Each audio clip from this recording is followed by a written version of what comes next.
You know, when folks get emotional when they get sworn in or on election night, it's because of the fact that you go through this process and because of the fact that you have your name on the ballot, which most people would not ever do. And you get through an election, you know, one more person than necessary votes for you, get the 50 plus one, hopefully plus a little bit more. And you do get a little emotional about that because it speaks to our democracy. It speaks to how important voting is and how important this process is. And today culminates that of our democracy when you put aside, as Reverend Moreland said, the politics, and you put aside the campaigning, and you get into the process of governing now. And taking that oath of office is emotional because it talks about the fact about the fact of what the voters have done, which is they put their confidence in you to lead the city.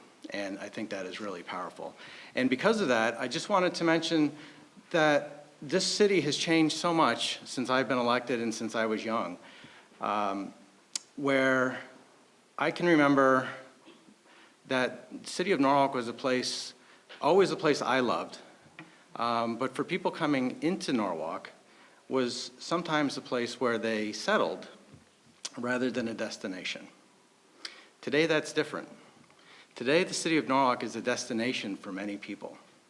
And I say that because when we knocked on doors before the election, people would say to us, we moved from Stanford, we moved from New York, we moved from Greenwich, we moved from Massachusetts, because we wanted to live in the city of Norwalk. We love its diversity. We love the fact that we have great schools and we're building new schools. We love the fact that we're building infrastructure here in this city. We love the fact that it's a safe city. We have a great police department. We love the fact that we have a great fire department and they keep us safe as well. We love the fact that we have a hospital here. We love the fact that it's a community feeling and that even though it's a city, it still has a small town feel.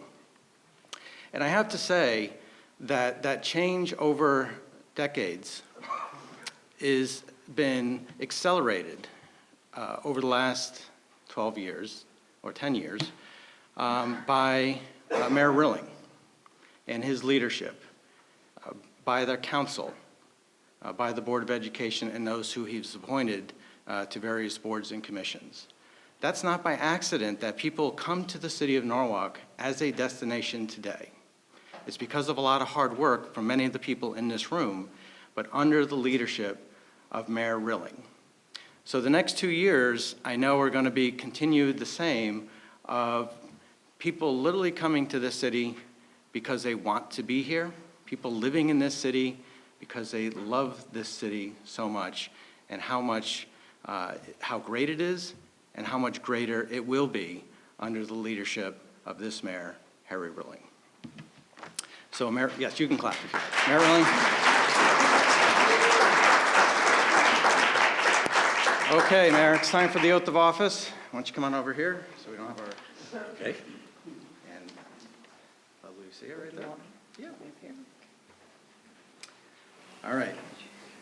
You, Harry W. Rilling, having been elected mayor of the city of Norwalk, do solemnly swear or affirm that you will faithfully discharge the duties of said office according to the law, so help you God? I do. Congratulations.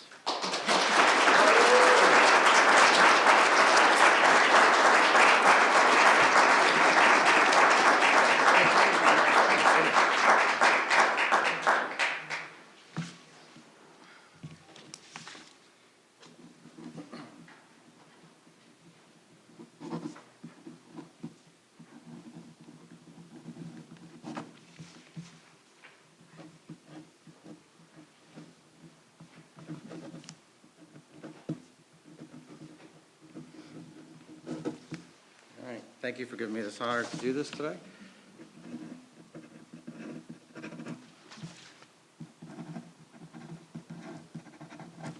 All right, you're the mayor again.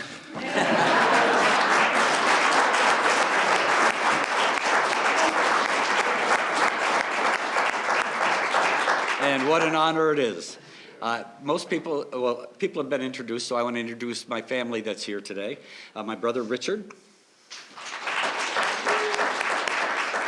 He's the guy that got me started in all this. You know, he got me on the police department when I first got out of the Navy. So then it just went from there. My sister Mary,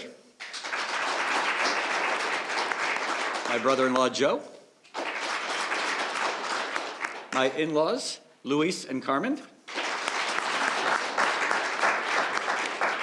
and last but not least, this one.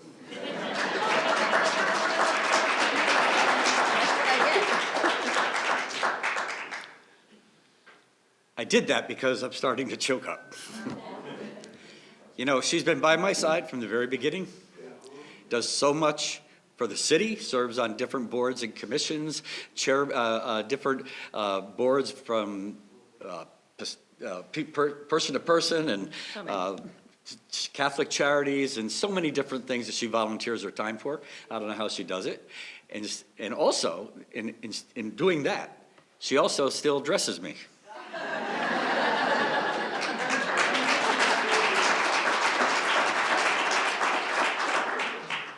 When I woke up this morning, I had 3 ties laid out on a chair, and I had to pick one of them. So at least you let me do that. But again, I couldn't do it without you. You're the reason I love going home at night. And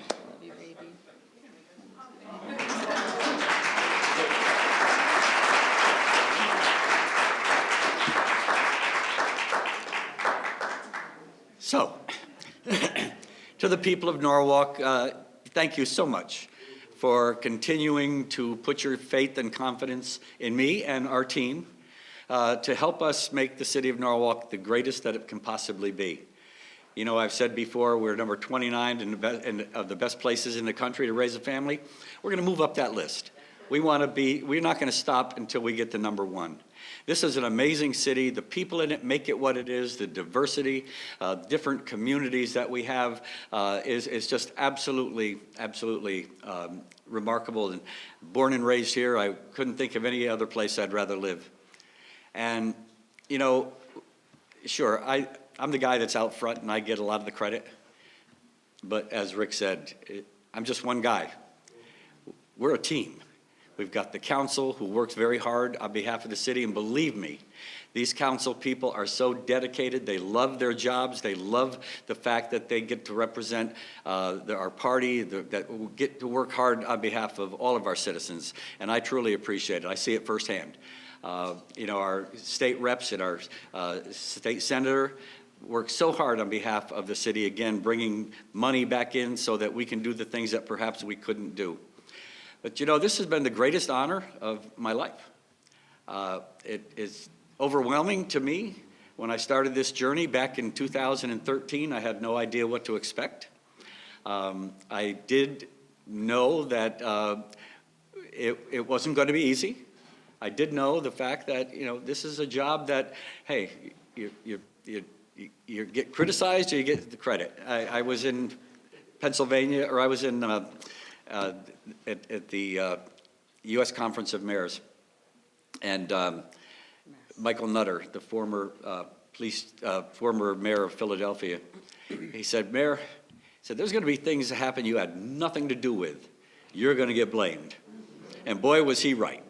Then there's things that you had nothing to do with, and you're going to get the credit. And he was right about that too. He said, that's when you ask where the cameras are. But it's been a remarkable ride, a remarkable honor. I look forward to the next 2 years to continuing doing the good work that our team is doing. My team from my office, all the people that work so hard in my office, and for that matter, all the city employees.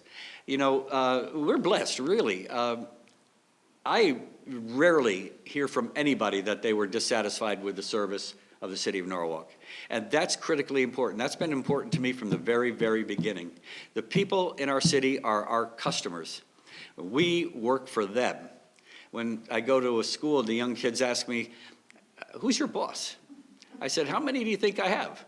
And they said, I don't know. I said, well, about 91,000. Because that's what this is all about. This isn't about me. It isn't about us as a council. It's about the city of Norwalk.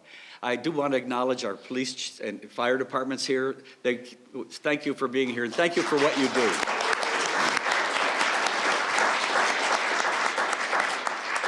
They're a remarkable group of men and women who put their lives on the line day in and day out and were prepared to lose their life for somebody they've never even met before. That's honor, and that's a very, very noble profession, so thank you. And I guess wrapping it up, I just want to say thank you. I look forward to the next 2 years. I look forward to working with all of you again and moving this city forward. Thank you to the citizens of Norwalk. It's been the greatest honor of my life. Thank you.